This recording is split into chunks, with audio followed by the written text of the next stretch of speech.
Al mundo le importa lo que dices, al mundo le importa lo que haces. Pero lo que más le importa es cómo le haces sentir.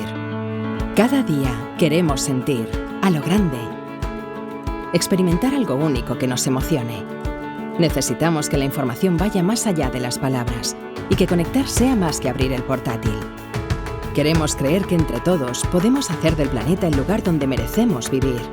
Porque nos gusta sentir la hierba bajo nuestros pies y el sol en el rostro.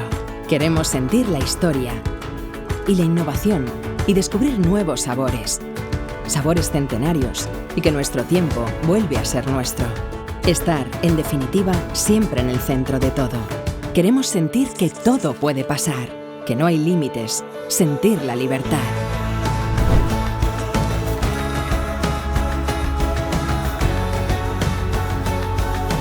Queremos tenerlo todo, todas las opciones para decidir, porque queremos lo amplio y lo íntimo, y a veces todo al mismo tiempo. Buscamos la luz y también buscamos la oscuridad.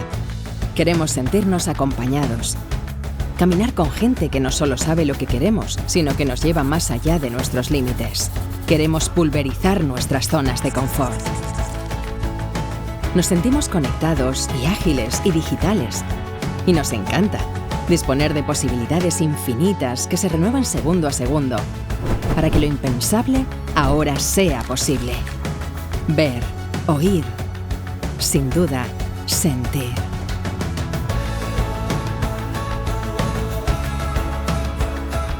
Queremos quedarnos sin palabras para llenarnos de experiencias.